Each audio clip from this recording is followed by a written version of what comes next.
Assalamualaikum warahmatullahi wabarakatuh. Salam sejahtera untuk kita semua. Yang terhormat Bapak Dr. Andes Yarmaedi MSI. Perkenalkan, nama saya Afwan Rusnaldi dengan NPM 221303401 dari kelas A2022 akan menjelaskan materi tentang hidrologi. Selanjutnya adalah rangkaian materi. Yang pertama adalah latar belakang, yang kedua adalah arti dari hidrologi, yang ketiga adalah hidrologi, ruang lingkup dari hidrologi, yang keempat kelebihan dan kekurangan, kelima kesimpulan, dan yang keenam adalah penutup.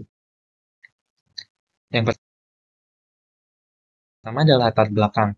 Air merupakan komponen penting dalam kehidupan. Air selalu mengalir dan bergerak.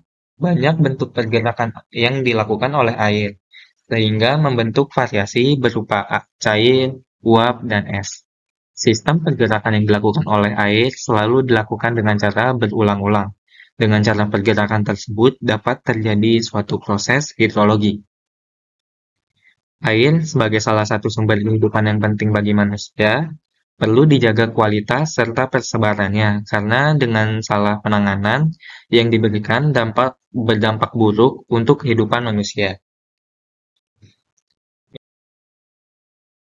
Yang kedua adalah pengertian hidrologi. Hidrologi merupakan ilmu yang mempelajari tentang air yang berada di permukaan bumi, meliputi sirkulasi, pergerakan, dan distribusinya.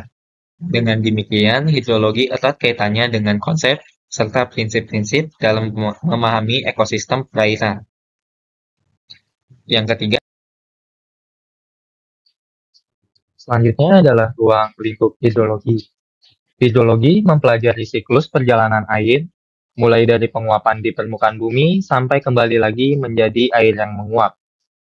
Hidrologi adalah ilmu yang membahas keadilan dan pergerakan air di bumi. Di dalamnya mencakup pergerakan, distribusi, dan kualitas air. Ilmu ini menjadi cabang dari ilmu geografi dan telah dipelajari semenjak tahun 1608 Masehi. Secara definisi, siklus hidrologi adalah ilmu yang mengkaji siklus air di semua tahapannya, yang meliputi proses evaporasi, penguapan kondensasi uap, air, presipitasi, dan persebaran air di permukaan bumi, penyerapan air di dalam tanah, hingga terjadi kembali proses daur ulangnya.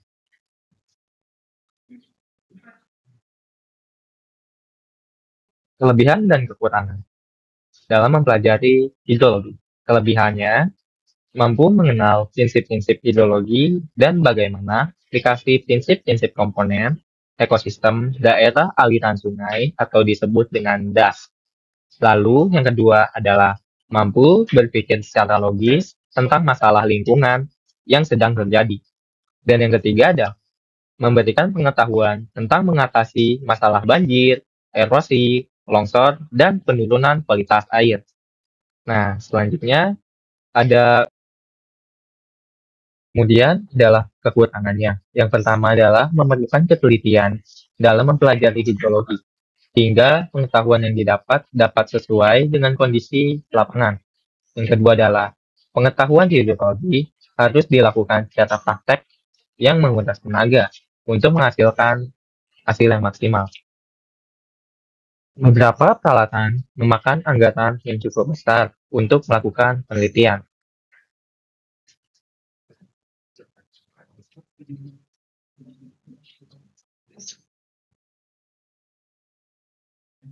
Kesimpulannya adalah, berdasarkan materi di atas, dapat disimpulkan bahwa pengetahuan mengenai siklus air penting bagi kehidupan, karena seluruh makhluk hidup di muka bumi memerlukan air untuk bertahan hidup. Kemudian sebagai mahasiswa juga dapat mengetahui dampak siklus hidrologi pada lingkungan sekitar, dan dapat memaksimalkan manfaatnya untuk dampak yang lebih positif.